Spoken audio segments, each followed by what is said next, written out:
verdammt. Erste Mal wieder Probe seit langem und ich bin zu spät. Kacke. Also, bis hier reingehe, die warten bestimmt schon die ganze Zeit. Oh, jetzt musst du die Treppe runterfahren.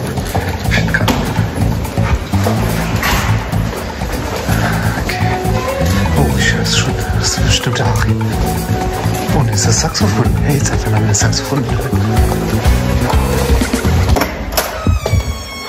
Oh, Entschuldigung. Ich habe gedacht, ihr seid schon längst am Proben und seid schon fertig, bis ich komme. Ihr macht gerade Pause? Zwei neue Sticker geschrieben. Scheiße, der filmt schon wieder. Hallo Herr Erbach, schön, dass Sie da sind. Auf Sie habe ich schon am meisten gefreut. Hallo Leute, Samstag. Wer von euch hat ein Video gemacht? Ich würde ja gern, aber meine Mama hat gesagt, wenn ich meinen Saustall nicht aufräume, dann darf ich nicht mehr raus. Ich habe leider keine Zeit. Mein Problem ist, ich habe mir so wehgetan beim Gitarre spielen. Ich mache heute gar nichts mehr. Guckt mal, aua. OT kommt sofort, steht aber, was tut es, weil mein Auto ist gleich.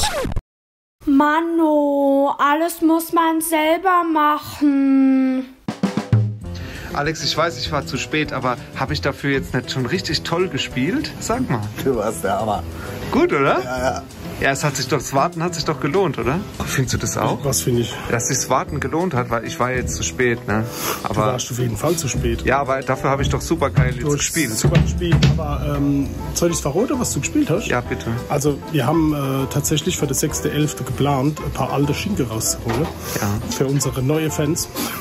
Also, nicht die... Ach so, Entschuldigung, das war nicht die Schinken. Es wird dann wieder so sein, dass neue Fans, die uns jetzt das erste Mal, das zweite Mal oder erste Jahr kennen oder erst 10 Jahre kennen, die sagen, oh, guck mal, die haben voll die neuen Songs gespielt und wir verraten euch, was sind alles alte Schinken, die wir schon 100 Jahre nicht mehr gespielt haben, aber für euch ist es was Neues. Und deswegen, ich verstehe das nicht, warum hast du das jetzt hier so gespoilert? Das hätte doch nur die Steffi gewusst. Ja, das macht nichts, aber die und Leute vielleicht der Markus oder sowas in der ersten Reihe. Also, ihr müsst euch ein bisschen beeilen mit der Karte, es sind nicht mehr viel da für das 6.11. Du guckst gerade noch, wie viel es noch sind, ne? Ich gucke gerade auf die Homepage, weil ich die alte Texte noch lesen muss.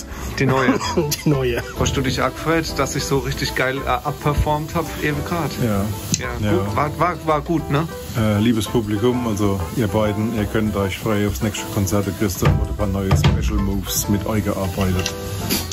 Es wird richtig funky. Außerdem gibt es neue Merchandise. Ja, genau.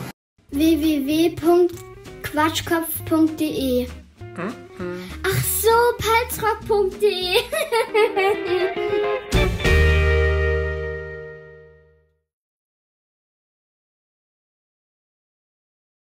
Jetzt mal Hand aufs Herz, ne? Jetzt mal Hand aufs Herz. Du musst doch sagen, so eine schöne Probe, also so ein schöner Bass auf einer Probe hast du noch nie gehört. Habe ich noch nie gehört. Das war der allerbeste Bass, wo ich je gehört habe, auf der ganzen Welt. Und um das gute Gefühl, Love, das du jetzt dadurch hast, noch ein bisschen weiterzugeben, sag doch noch was Schönes zum Abschied. Guck dir mal da hinten rein. Da sind 8 Kartons Merchandise kommen. Aber nicht verraten. Verraten.